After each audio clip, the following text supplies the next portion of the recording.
Hey everybody, Hope Carter here, interviewing John Fuggin Dough for the first time, which is going to be pretty dope. I feel like he's going to have a lot of awesome things to say. If you're not familiar with John Fuggin Dough, he is one of the more prolific rappers out here in Houston, and he's from Baton Rouge, but he's killing it out here in Houston. What up, John Doe? How are you? I'm fantastic. How are you? I'm pretty good. I'm pretty good. I do have to clarify. Baton Rouge is my second home. New Orleans is my first home. Houston is my third. You know what I'm saying? So I'm Very just go ahead and put that important. out there. So yeah, go Third ahead. home, third coast. I feel that Exactly. already. You know Exactly. what it is. So, how did you get to Houston? I got to Houston 2011. I've been, you know, independent, quote unquote, since like 19, living on my own, blase blase. My aunt from New Orleans actually moved out here to Houston and just saw me paying for school out of pocket myself, working a day job. And just basically, I was living on my own at 19, and she was like, "Why are you doing it by yourself? You don't have any family out there in Baton Rouge." So she told me to come out here. So I came out here 2011 and started getting on the scene like a year or two later. Awesome. So, when you were back home, were you rapping or no? Or is this like a new thing? Nah, I've been rapping since 3. I've been writing since 10. And as far as just like actually getting into it, um, I released my first project in I think either 2010 or 2011. I believe right before I came to Houston, I released my first project, and just freestyling, just trying to prove to myself I could rap. I was recording in the closet at Louisiana Tech, like literally in the closet, like Yeah. with a cover over the door, and Mattress or no? not the Oh, matches, okay. not the matches. Nah, we had to keep the twin mattress where it was. You know what I'm saying? It was somebody else's bedroom, and I ain't trust him. It was probably nasty, but Probably had scabies on it. probably had Yeah. scabies, little scurvy, little malaria. so, so that's the answer to your question. My bad, but been doing it since like 2011, 2010, 2011. So, and I just got serious when I got out here because the market is way different. There's way more stuff to do, way more to get into. A lot more people taking it serious out here. So. Okay, so let me guess. At home, you were a Boosie fan, Currency, kind of what? No, am I right or no? I'm a big Currency fan.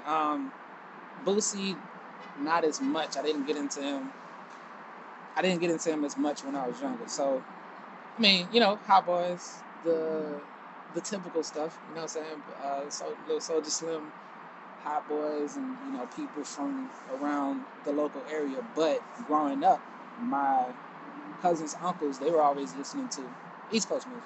Oh, So I okay. got up on Jay-Z and DMX and Rough Riders, and you know, um, even before like the Kanye West wave, I was already listening to some East Coast stuff or whatever. And randomly might hear some Wu Tang or something like that. My mom liked Beastie Boys, so it was Oh, a big, wow. yeah, it was a big amalgam of music that I always had exposure to. Okay. Yeah, Okay, SAT words. yeah, doing what I Uh, can. so, since you were familiar with East Coast music, that means you're probably familiar down here when you got here with like UGK and Yes, very all much that. so. Okay, so, Yeah, South, the right. South. Anything that was Southern, I still had to make sure I listened to that because, of the type, because my family introduced me to all this other stuff. I still had to make sure I had Ludacris, like even what I'm saying, even somebody Absolutely. like that that's on a national scale, but they were still Southern. So Ludacris, UGK, 36 Mafia, so on and so forth. I ain't gonna start the list because it goes on and on. Right. So anybody Southern, anybody representing the South, Yeah, you knew about I them. give everybody a listen if I can, and then I mean, A Baller MJG, my dad listened to that a lot. My stepdad, my dad, same thing to me. Tupac listened to that a lot. So because anything that represented some type of struggle, we kind of had it in the mix, just between my mom, my dad, my family. So Okay. So then you get to Houston, and we have a ton of amazing underground local artists. mhm. So who did you latch on to first? Well, when I first got out here, I wasn't really paying attention to much of anything. I had a 1990 Corolla, and I was working a damn job making maybe $9, maybe. Where? Target Mobile. I was selling cell phones. Target Mobile. Yeah, Oh, yeah, I okay. was selling cell You phones. So, fancy. yeah, All right. doing what I can. You know what I'm saying, Mm-hmm. slanging them cellular devices. But not. So I was doing that, so I didn't really latch onto anything right away. But I started moving around on the scene. I got a part of this group that was doing their thing at the time, They were starting up like a little faction of, videographer production, blah, blah, blah, blah, blah. So I was just really listening to more people on the underground than anything. Before I came out here, I listened to Mike Jones. I had already listened to Paul Wall. I like Chameleonaire the most, and Paul Wall the most, because wordplay. Okay, That's my yeah, thing. So I that totally. was who I like the most out of everybody. And, of course, I still had the Mike Jones and the UGK and so on and so forth. Yeah. Okay, that's awesome. So, so there was no. What time? What year did you get out here again? 2011. 2011. That's right. I keep mixing up thinking you said you were 11. 2011 is when Right. you got out here. All right. So you weren't latched on to any like propane, dopeezy kind of. Well, I started hearing names around. I started hearing the names around back like 2012, 2013. The thing was, you might have heard of Kickback Sundays. That was when I first started even getting any type of name at all. Like, who is this guy? Because I would jump in. I was coming too late to actually perform, and the music wasn't that good at the time anyway, so it probably helped me out. But I was coming too late to perform, so I would just have to jump into like the freestyle competition or whatever. And I beat a few people here and there, so it was like, oh, okay, I know who this cat is. John Doe or whatever.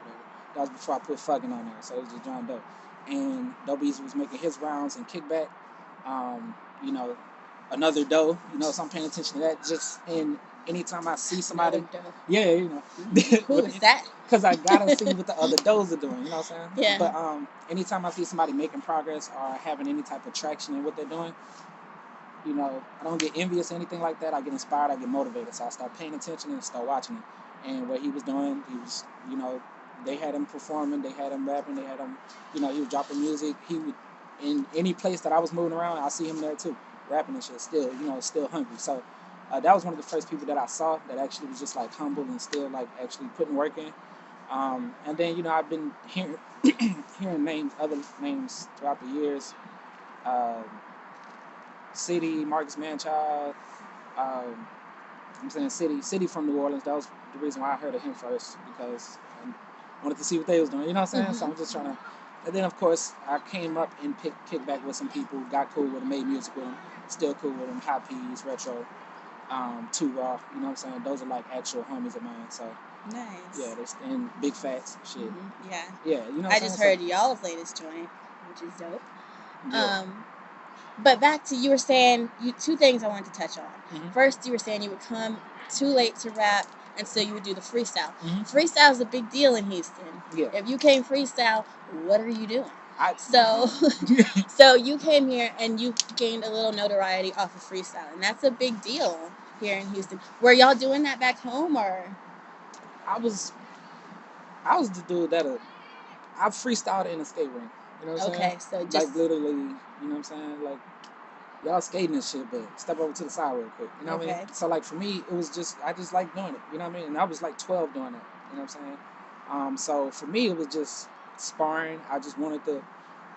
My uncle had me rapping. One of his homies had a little homie that was rapping. You know what I'm saying? And he was good with sports references. So, and I didn't really watch sports. So his bars was good because he was able to relate to sports. And it was like, oh, Crosby, Stockton, oh, Chris Webber, whatever. Right. So I had to come up with a more creative way of still being able to be relatable so the bars could connect. So for me, I was always trying to spar. I was always writing. I was always coming up with new songs and shit like that. Even if they wasn't good or they was about food or they was about, pimping and I never, slapped a chick in my life. Yeah. Whatever it was, it just, for me, it's just a sparring thing. So freestyling has always been just a part of that. I got less into it once I started focusing on songwriting because I wanted that to be a prominent part of what I do. But freestyling is still something I do. Anytime I do a radio interview and people ask me to freestyle, I end up doing that. Throw the beat on. You know what I'm saying? Just kick some shit. Awesome. So that was 2011, 2012, yeah? So when did it start? When did you step in the booth and actually get into your flow? Because you said the music wasn't that good then. When did it start being something that you wanted to put in front of people? Well, I wanted to put it in front of people the whole time. To me, it was about putting it out, and I just wanted people to hear. I mean, I had something to say. I didn't even know what it was yet at the time. I just knew I was good with words, and I wanted people. I was getting commended based off of that by itself. You know what I'm saying? So if I could be good with words, and I could just increasingly try to outperform myself, then I would become better. And that's happened. You know what I'm saying? So for me, in 2011. So it's like thousands of views on the first mixtape, and on the second and on the third one. I'm going on to my fifth one right now. So it's like throughout all of that, it was just about getting heard. It wasn't even about money because I didn't see that as like the way to get rich. I'm not like that naive. You know what I'm saying? I didn't like, oh, if I put all of my money into rap, I'm about to become a rap millionaire. It's like, nah, I'm about to diversify my stocks, as Wu Tang said on the Dave Chappelle skit. You know what I'm saying? Diversify my buns or whatever. I forgot what it was. But I'm a, it was just about the respect, and it was about getting my music heard. You know what I'm saying? So once I got out here and saw how hard people were going and how face to face people were and handing out CDs and like people grinding day in and day out, like for me, that was just like, oh, well, shit, you can do it, I can do it. You know what I'm saying? So it just became more a part of my life. And then once I was stopped being as broke and I was able to take a few dollars and go to the studio more and shit, I started doing it more and more and more. You know what I'm saying? Awesome. So what producer are you working with back then? Back then and even still now, it's not like YouTube beats, but I basically like if there's a website, with people having y'all buy a beat that way. I'm starting to get more into working with producers. I have a new track with Donnie Houston. My homie Lenny Chaos works with a producer, and I linked up with him. We haven't put the songs out yet, so I'm not mentioning that just yet. But basically, I'm starting to get more into trying to curate the songs a little bit better because of the fact that basically because I can afford it. You know what I'm saying? $25 for a beat. I'm like, oh shit, let me cop that. Yeah. So now that I got a few coins, and John Fuggin Dough. Exactly. Yeah. So I'm starting to do that right now, man. But for me, it's just about if a song speaks to me and it's on the internet, and I just need to be able to release it just to get a few thousand plays off of it or whatever, or sell it a few thousand times. I mean, shit, it's going on the mixtape. I ain't got 1 million fans yet, so for me, it was just about just having something out. You know what I'm saying? So when you start feeling yourself with all of your monies, is that when you added the Fuggin in the middle there? Nah, the Fuggin Twitter 2010. So 2010, I had Fuggin Amazing as my Twitter handle, and I would always do a little play on words like that. The Fuggin was from I had a shirt that said SUMADI. It was Sumadi, right? Oh. Right. See, it was just childish, but that was in high school. I had that. I wore it during a talent show, and the principal didn't even know what was going on. You know what I'm saying? I wouldn't have either. Right. Who's Samadi? Yeah, exactly. So for me, it was like I always had that play on words. I always had that. I'm about to curse in class, but you're not really about to know whether or not I curse. It's always gonna be one of them, wait, what you just said? You know what I'm saying? So for that, Fuggin was just like my play on that. It was a Twitter handle at first, and then from there I started doing my clothing line, the Fuggin Amazing brand, or I Am Fuggin Amazing brand.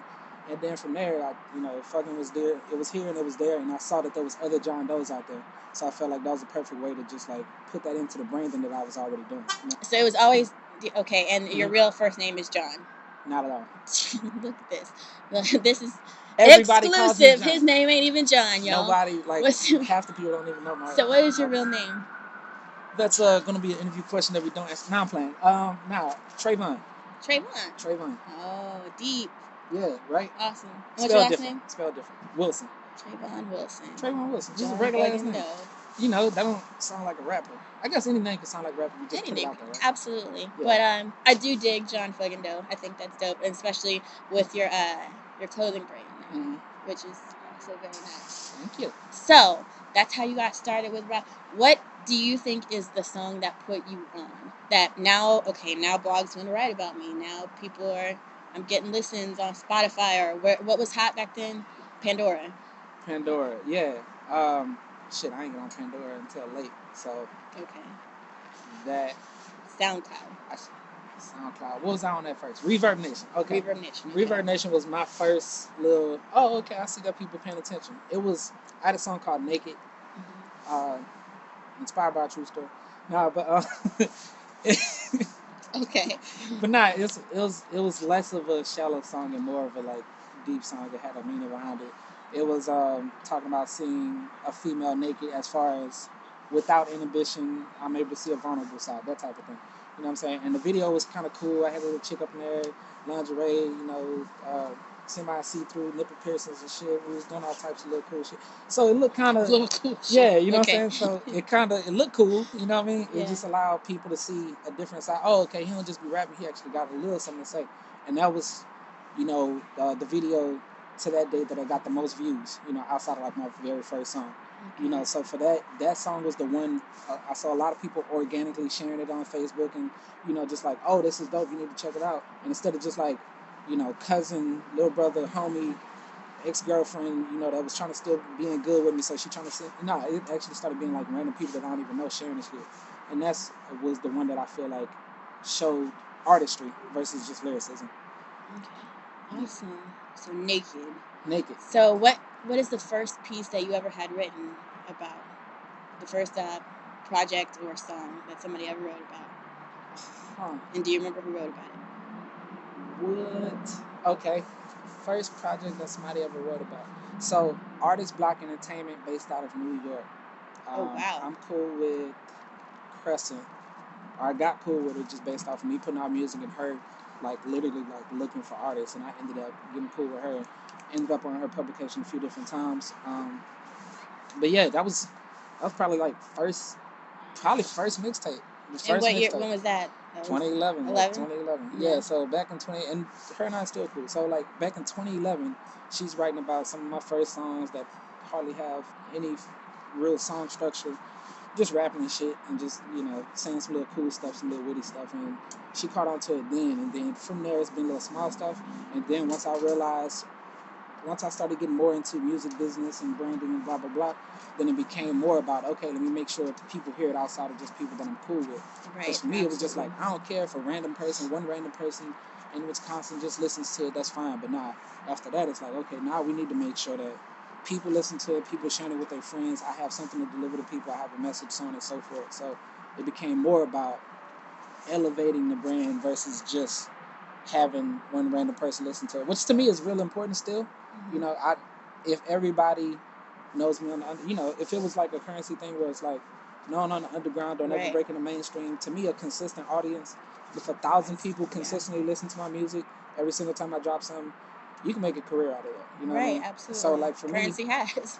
yeah, exactly. So I watch him and Tech Nine and other people do that same thing. So for me, it's just kind of like Ryan Leslie has a great business model for that. Just basically taking like a core group of fans, feeding to them directly, and if I could do that, I'll be fine. You know what I'm saying? So for me, it's just about trying to stay consistent and just push it to a point where people see that I take it serious, they take me serious, and we could interchange seriousness. Good vibes. Yeah, seriousness. Good vibes and energy and money. Right. Few dollars. Yeah, but I mean, like, that's definitely an important part of it because you got to eat. Yeah, and I don't even need to eat good. I just need to be able to like eat and then feed people the same way. You know what I'm saying? Yeah. It could literally just be a back it's and 2017. We out here flourishing. All right, cool. That's but cool. We gonna eat some legumes. I don't even know what that is. What's beans, that? boy. Really? Yeah. Oh, okay. Well, shit. Yeah. We eating good. Put me on game. Living our best Caucasian lives out here. So that's cool. So what side of Houston are you on? Since I've been out here, I've been on west, southwest. You know what I'm saying? West. Yeah, exactly. So it's been A-Leaf, it's been Stafford, it's been Mo City. It's always, every time I'm moving, I'm staying within that area. I think I'm gonna stay there, man. So you're just like a wee bit trifling. Oh yeah, but that was before I got here though. So shit, whatever. I guess. Just a little bit trifling. So how has that influenced your subjects in your song, like what you write about? Man, it should be great. Man, Southwest is live, dog. You know what I'm saying? North cool and all that, whatever, all that jazz. I mean, I ain't from here, so I don't really have to rep nothing. So for me, it's just kind of like just paying attention to how people. I feel like "Know I'm talking about" is one of the like the coldest fucking things that Houston invented. You know what I'm saying? Just that little small phrase is just so live. Do you? Yeah, I just like that shit. So I started saying live when I came out here, like little stuff, man. I'm influenced by the city now. I didn't like it at first. Cause I was like, nah, man, you know what I'm saying? I'm from the boot. I ain't going, nah, bro. It's a cool ass place, and I'm still myself in spite of it. So, like the last project that I really released was called Steady Group. That was the one when I had the feature with, I had Tura, I had Javon, had Camino Ken, had Big Fats, had High Peas, had, I know I'm leaving somebody out and they're gonna call me trash for it. I had Retro on there. But anyway, basically, that tape was it was goal oriented, motivation oriented, but it was kind of like a little bit street in the how it was motivating people. but people still resonate with it. Like people literally, hey man, I just heard so and so last week, bro. You spitting on that bitch. You know what I mean? Milo. That's why I left off. M's up, motherfucking Milo. So that's my dog. But so like I still have people that listen to that tape and are drawn to it. But because of the fact that the CD is basically about not taking shit. I got songs on there that get you hype and so on and so forth. So for me, Houston has influenced me in the sense of, and then also because the city's so big, you get to see how many different types of rap there is. You know what I'm saying? There's the core, slow, little flip, freestyle rap side of it, but then there's other people out here like, nah, I can do some other shit. Right. And seeing all of that exist in one city, it just kind of allows me to realize that artistry by itself is just, it's not a one lane. You know what I'm saying? Sure. So what lane are you driving in? I don't even know, man. I used to. You swinging? No. I'm on the passenger side, so that means like I'm cool with it. And now, so it's like I'm cool with it, but it's not necessarily my thing. You know what I mean? I guess I am kind of swinging because I'm in and out of lanes. Like I'm not really. Hey, I want you, you and your friends as my fans, and that's it. You know what I'm saying? For me, it's like I feel like my music is kind of based off of somebody in college, right? Because they're trying to learn, but they still off in some bullshit. You know what I'm saying? They're chasing chicks, but they might fuck around and find their wife while they're there. You know what I'm saying? So like all the music that I'm creating is just going through the motions, and I'm here on this day and I'm here on that one. So it's not as much of a consistency as it's just a cohesive. If you listen to this, that, and that, it's all different parts of me, and you know what I'm saying? At the end of it, you're gonna get it. So like I said, that last tape when I said it was like street oriented, it's not like I'm talking about selling drugs because, I'm not out here selling drugs, you know what I'm saying? But it's just more of motivation for people in that because I still have family members and people that I know, that dabble, you know what I'm saying? Right. So in the same thing, I had a song on that same tape about threesomes, but Tandem, you heard Tandem.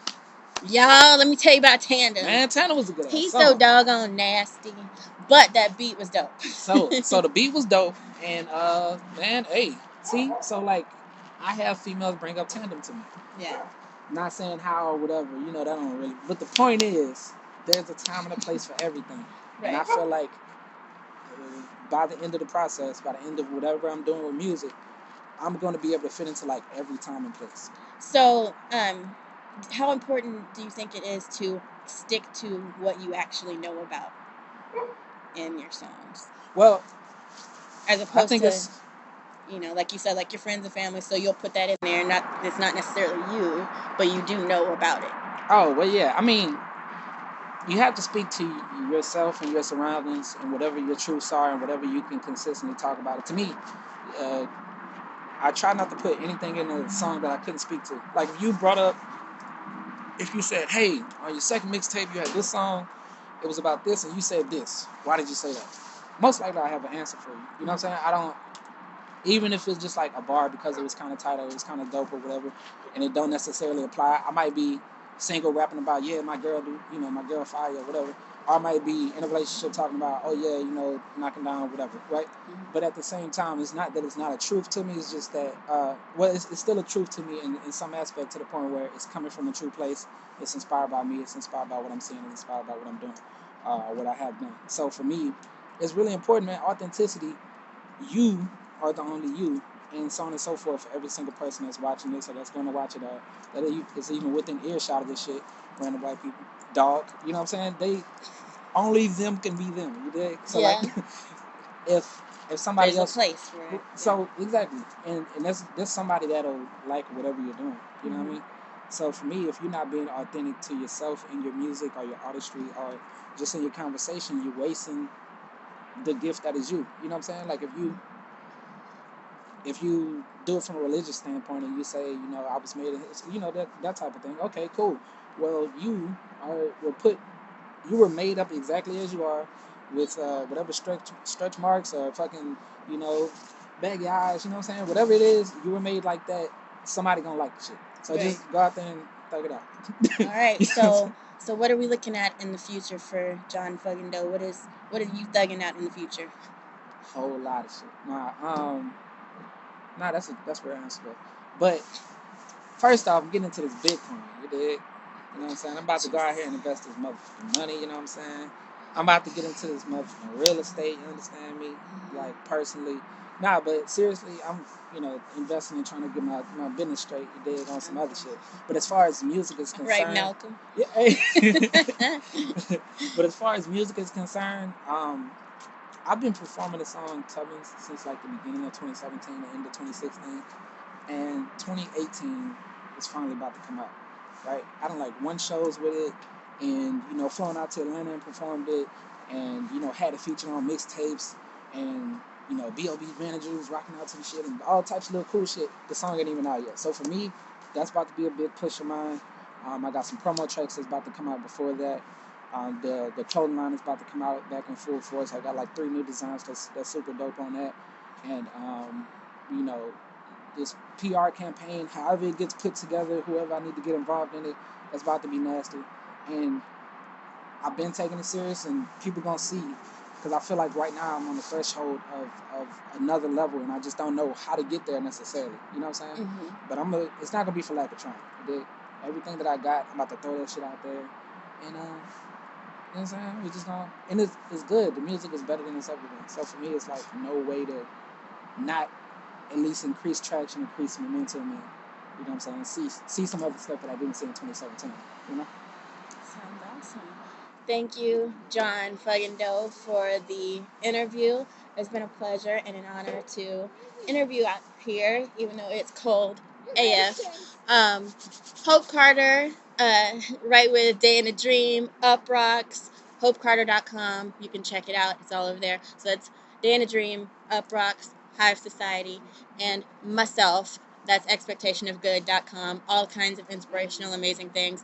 And also look up hashtag Big Livers. That is my not TV, web series where I talk a lot about dealing with chronic illness and things of such nature and so forth and so on, etc. Check me out. Like I said, great talking to you. It's been an awesome night. See y'all later.